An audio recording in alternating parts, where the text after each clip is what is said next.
Bom dia. É um prazer estar aqui com vocês para conversar sobre um tema que a gente gosta muito, né, que é a economia compartilhada, e discutir um pouco dessas tendências no turismo.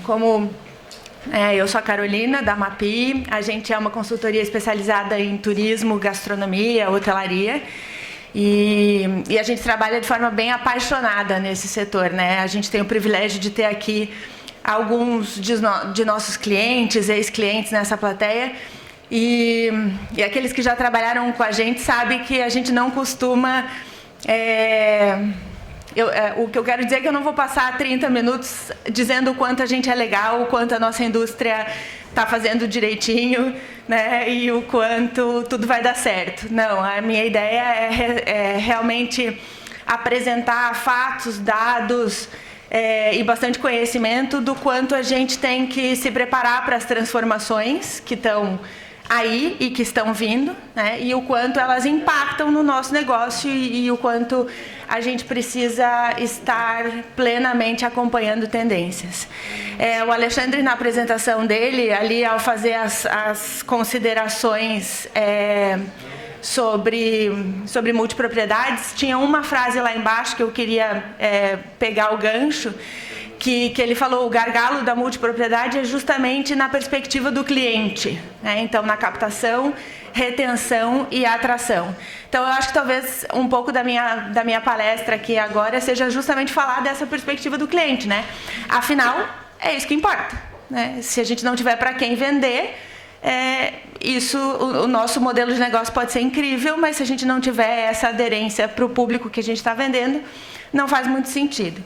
Então, por que falar, né, de viagens compartilhadas? Primeiro porque ela já está em toda a nossa cadeia de negócios. Então, desde meios de hospedagem a jantares e passeios, plataformas de economia compartilhada fazem parte de toda a cadeia de turismo, né? O turismo já nasceu para ser compartilhado, é da natureza do nosso negócio, é da essência do nosso negócio, mas essa nova economia potencializou isso e a gente já tem a presença de diversas plataformas.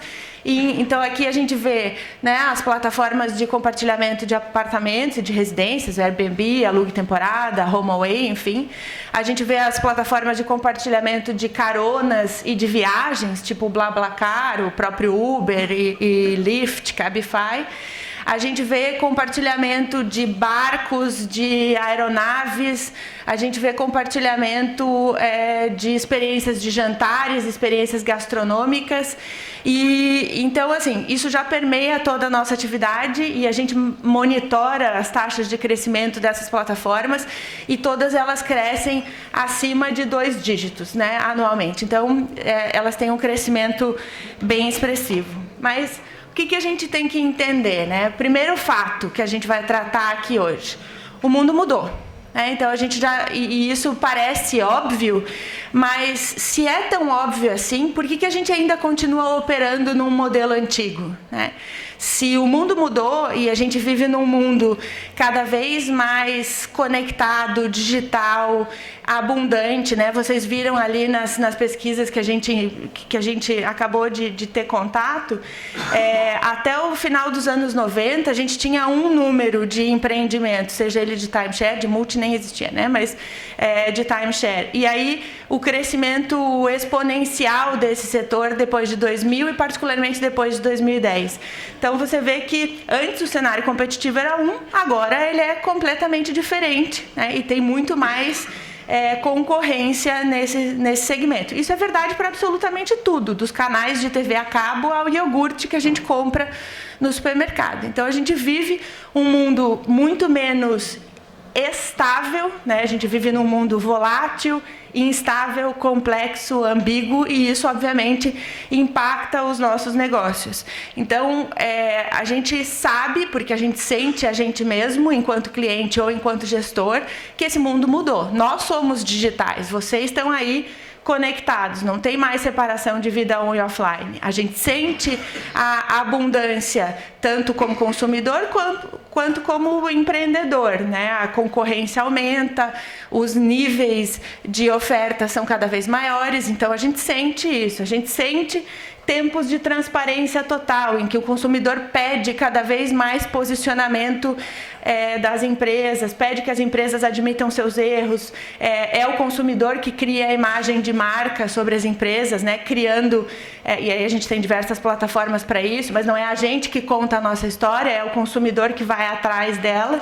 Então esse é o nosso cenário, mas a gente continua operando no modelo antigo.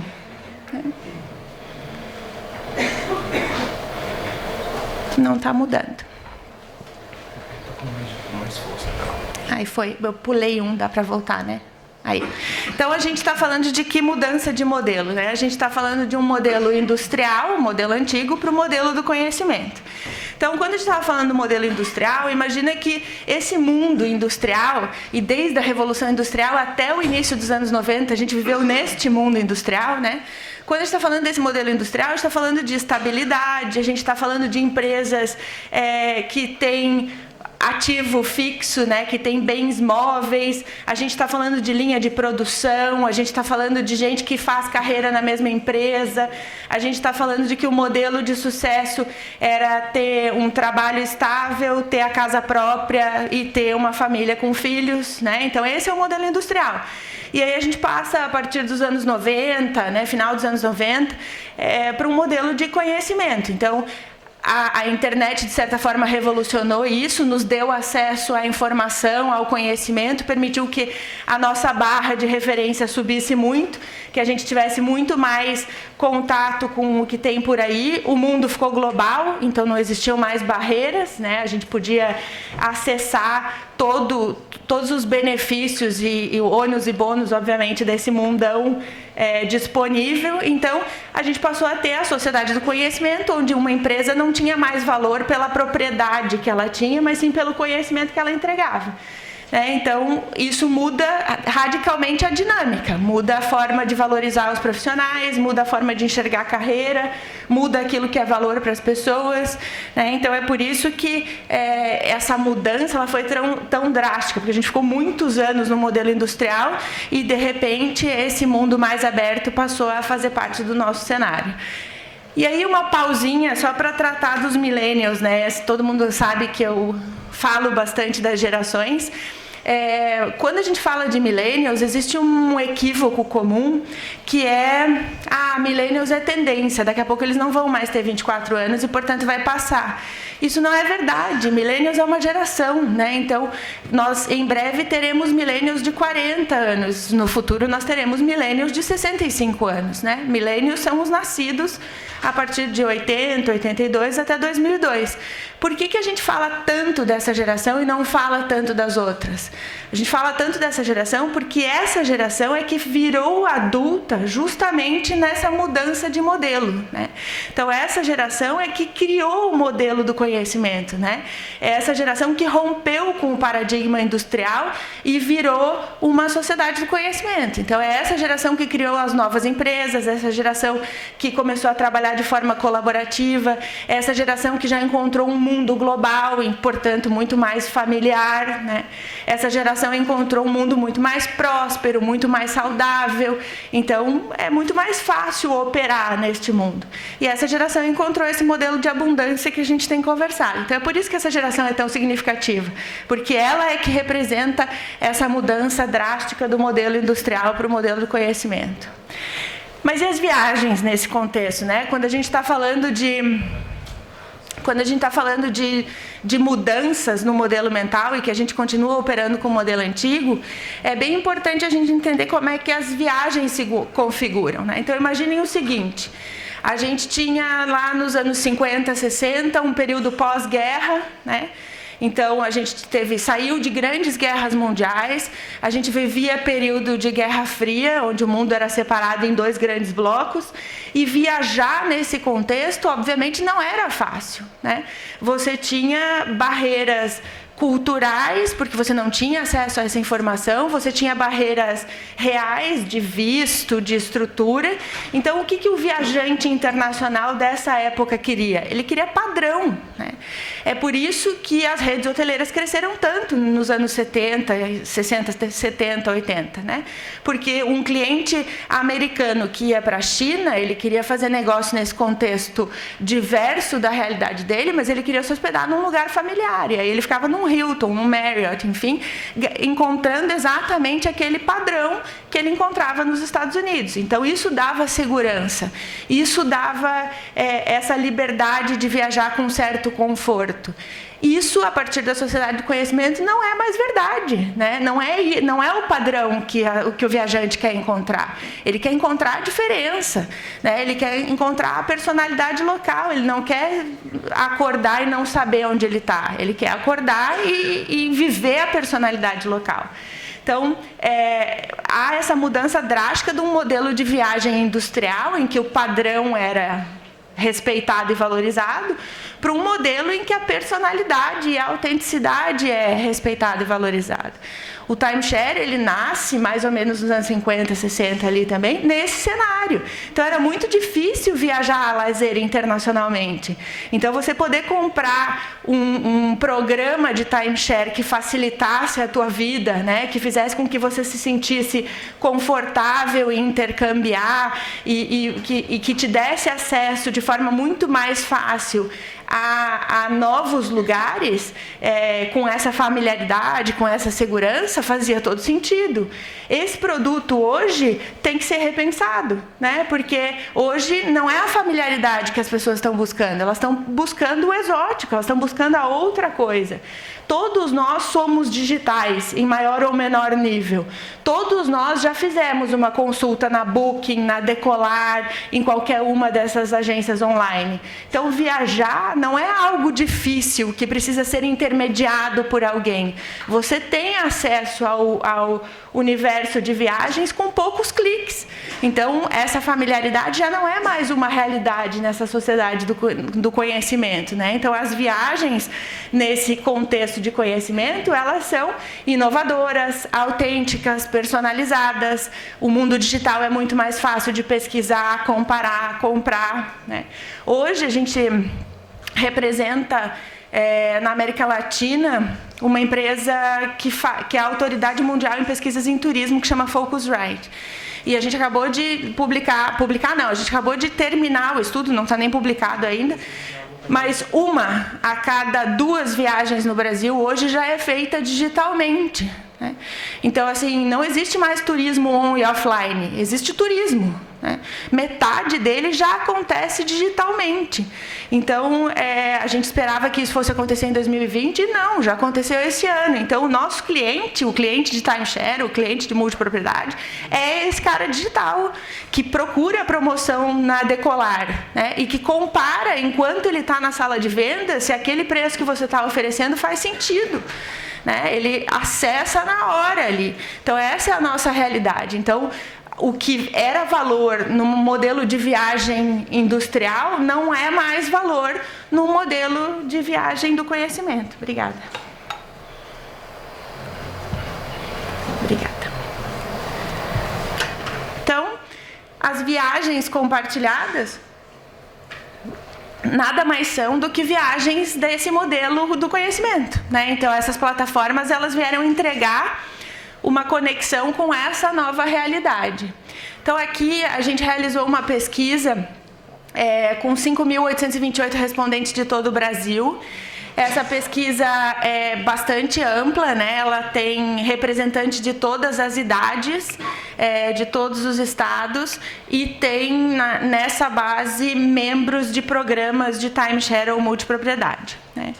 Então, essa base ela é bem representativa para nós, porque ela reflete o nosso cenário. E aí o que ela diz? 46% dos pesquisados optou por uma residência em alguma viagem de lazer nos últimos 12 meses. Então, 46% dessa base fez uma reserva em um Airbnb, alugue temporada, home away, nos últimos 12 meses. É bastante gente, é quase metade, né? É 32% de crescimento em relação ao ano anterior. Quando a gente isolou nessa pesquisa os proprietários de timeshare, esse número ficou em 44. Então, esse número não muda muito porque o cliente de timeshare não usa residências. Não, ele usa também. 93, ou 7, voltariam a utilizar esse formato em viagens nos próximos 12 meses e 87 recomendariam para os amigos. Então, eles não só utilizaram, como gostaram do que viram e recomendariam para os seus amigos. Quando a gente fala dos millennials especificamente, esse número de 46 passa para 50. Mas o que a gente vê aqui? Que não tem muita distinção. Nós somos essa realidade. Nós somos digitais. Nós queremos viver novas experiências, independente da nossa idade, independente do perfil. Então, você vê que não cresce muito mais porque é millennial, né? Programas de timeshare convertem menos em aluguel de residência. Não é verdade, né? Esse cliente está experimentando todas as opções. Aqui é só para a gente entender que tipo de meio de hospedagem é utilizado. Então, aqui a resposta é sempre ou frequentemente, né? E aí a gente vê que a residência alugada passou casa de parentes e amigos, né?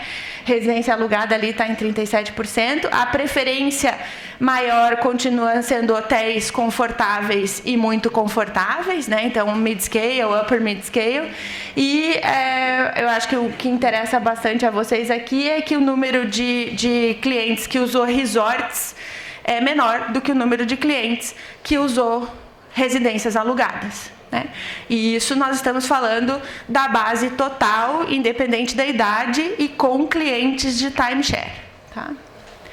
E aí, qual a razão para essas pessoas usarem residências alugadas? Então, primeiro, a melhor relação custo-benefício, né? A percepção de que numa casa você tem mais opção, mais espaço, mais conforto por menos é bastante vigente nesse modelo, né? Então, 79% optou por isso. Nós não estamos falando de preço mais barato. Vejam que essa opção está mais para frente, né? A gente está falando da melhor relação custo-benefício. Depois a gente vê mais liberdade, facilidades domésticas, mais privacidade, mais facilidade de acomodar o grupo todo, o preço, mais espaço, localização conveniente, múltiplos quartos e mais casual e informal. Então, o que a gente tem que entender daqui, né? O que esse cliente está buscando? Ele está buscando um modelo mais livre, mais flexível, mais casual e que possa acomodar a família inteira com a comodidade necessária. Então, quartos, facilidades domésticas. E aí, quando a gente olha as pesquisas anteriores, né, a FGV e a do Caio, o que a gente vê é que a gente está oferecendo no timeshare e na multipropriedade, na sua grande maioria, apartamentos hoteleiros. Só que o cliente está buscando mais quartos, mais facilidades domésticas, né? Mais privacidade. Então, a gente está construindo os nossos produtos num modelo industrial. Só que o cliente está querendo outras coisas, né? Então, é isso que a gente tem que observar. Não adianta a gente lutar contra esse movimento, porque ele é irreversível. Quem daqui já usou Uber? Levanta a mão, por favor. Pronto, como eu disse, é irreversível, né? Então, assim, quem daqui já usou o Airbnb? Eu sei que vai ficar perigoso agora. Né? Mas você vê, tem bastante aderência também, prova o nosso indicador. Então é isso, se vocês usam o Airbnb, por que o nosso cliente não usaria? Não é? E aí, falando dos pontos que mais geram satisfação, essa é uma parte que eu gosto de falar, porque quando a gente faz essa palestra para hoteleiros tradicionais, e o hoteleiro sempre tapa o sol com a peneira falando, não, mas é que a gente oferece serviços, a gente tem facilidade de check-in, não é verdade, e o cliente está dizendo que não é verdade. Então, assim, os pontos que mais geram satisfação num aluguel de residência é a localização, a facilidade e busca de reserva. Para qualquer um que já usou o Airbnb sabe que isso é muito simples de confirmar, né? São poucos cliques, enquanto em muitos hotéis nossos a gente tem que preencher formulários, esperar, o site não é amigável, né? Então a gente sabe dessa realidade. O atendimento, esse é um ponto que a hotelaria tradicional preza bastante. A gente tem serviços, mas daí o terceiro item que mais se valoriza é o atendimento do proprietário, do anfitrião, né? E aí a gente tem histórias já de relatos de gente recebendo muito mais carinho e atenção de anfitrião do que de hotéis, né? A estrutura física, a facilidade de check-in e check-out, 52% gostou da facilidade do check-in e check-out. Se vocês fizerem essa pesquisa com essa pergunta nos empreendimentos hoteleiros tradicionais, vocês sabem que não vão alcançar 52%. Preencher uma ficha de registro de hóspede, esperar numa fila em tempos digitais não faz mais sentido, né? E no Airbnb o cara te dá a senha da porta e você entra na casa dele e acabou. Então a gente precisa considerar essas facilidades, isso é o que está competindo conosco, né? E a questão da segurança, que também é um ponto bastante questionado, né? Não, mas não é seguro ficar no Airbnb. Na percepção dos clientes é sim, né? E aí, quais foram os pontos que geraram maior insatisfação? A qualidade da internet, então eles têm o mesmo problema que nós. A gente sabe que esse também é uma reclamação, só que aí tem 28% de reclamações, né? A falta de serviços é um incômodo para 8%, e a qualidade da cama, outros 8%. Então, esses foram os maiores índices de insatisfação, o que representa quase nada estatisticamente, né? Então, eles estão satisfeitos de forma geral. E aí, quais são as razões para não escolha? Por que eles optaram por um hotel ao invés de uma residência?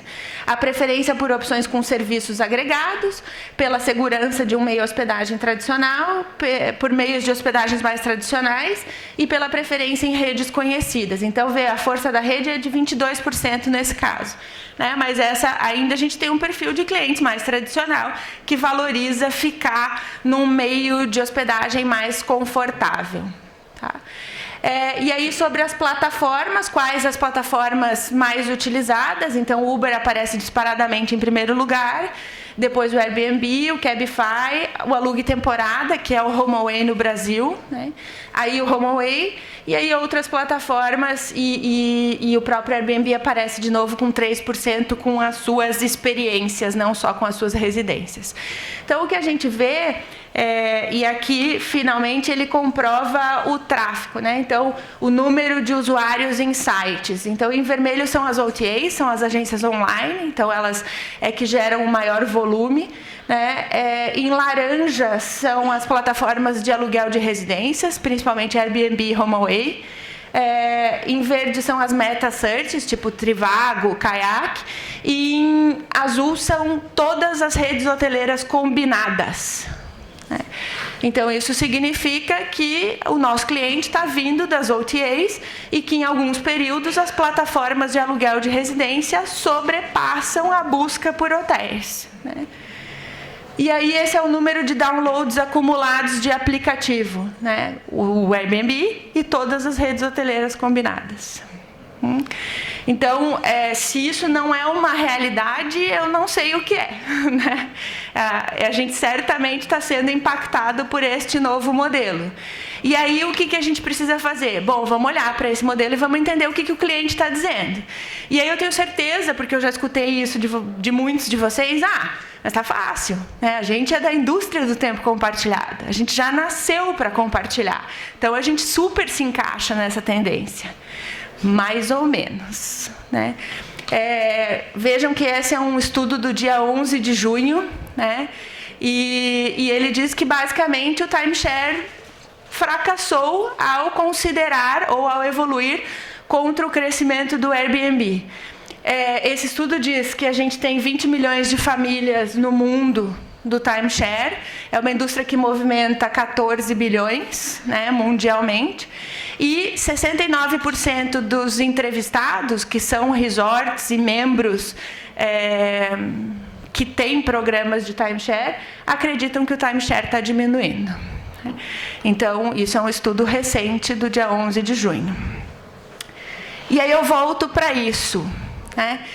Se o cliente é o nosso elo mais delicado, porque se ele não quiser comprar, a gente pode ter o modelo mais incrível que a gente não vai vender, e a gente entendeu o que o cliente quer comprar, como que a gente entrega mais privacidade, mais liberdade, acomodações múltiplas, uma experiência autêntica, como é que a gente entrega nos nossos produtos o que o cliente quer, né?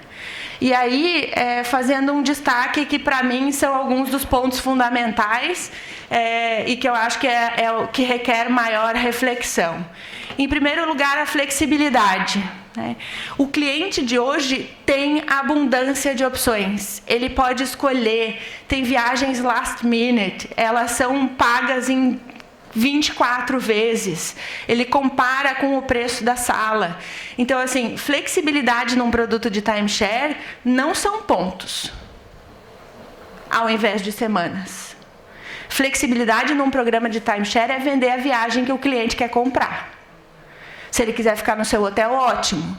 Se ele quiser ficar no Copacabana Palace, melhor ainda, né? Aí ele tem essa opção também.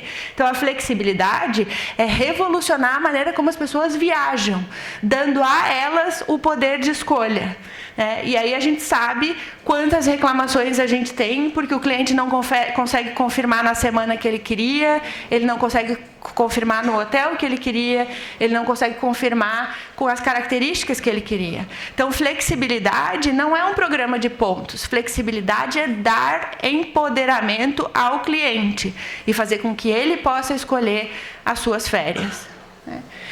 Outro ponto importante é a transparência. A gente vive na era da transparência total. Nós vivemos num país que está passando por uma transformação ética, né?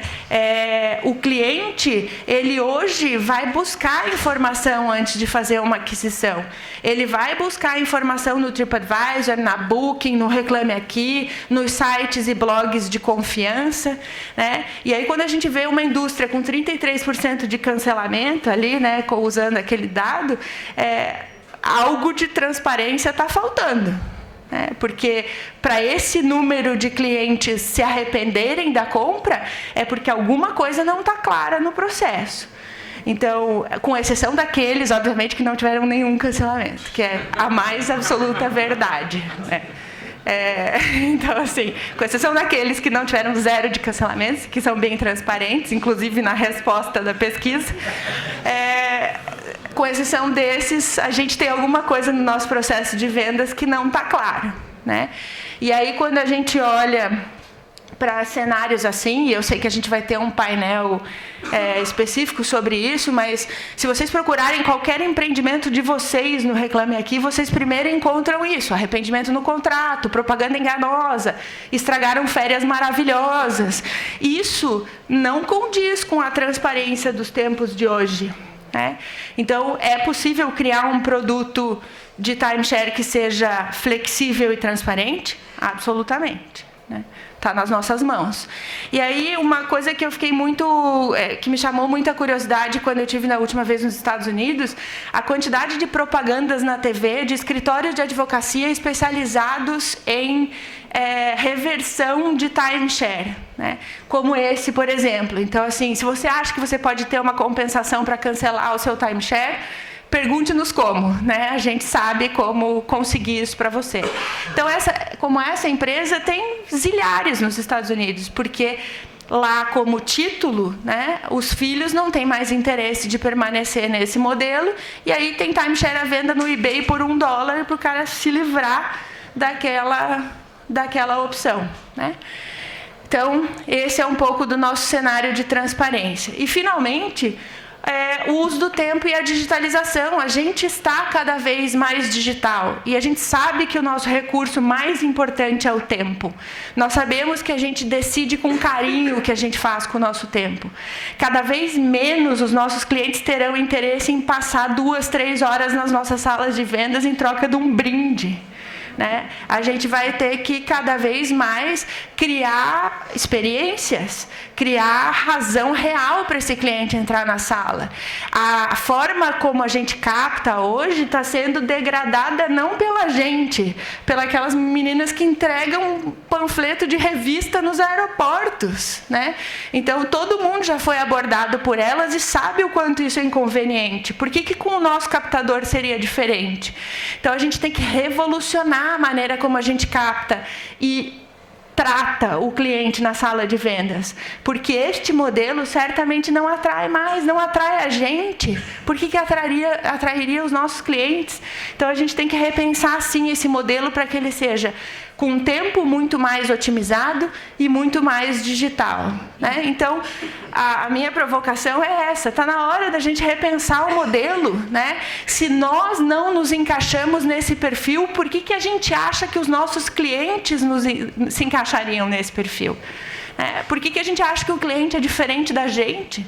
Não é. O cliente é digital, ele gosta de viajar, da mesma forma que nós. Se a gente não passaria 2 horas numa sala de vendas em troca de um ingresso para um espetáculo, por que o cliente passaria? Então, está na hora, sim, de repensar o modelo. E essa inovação vai sair daqui? Será que essa disrupção vai sair dessa sala? Provavelmente não.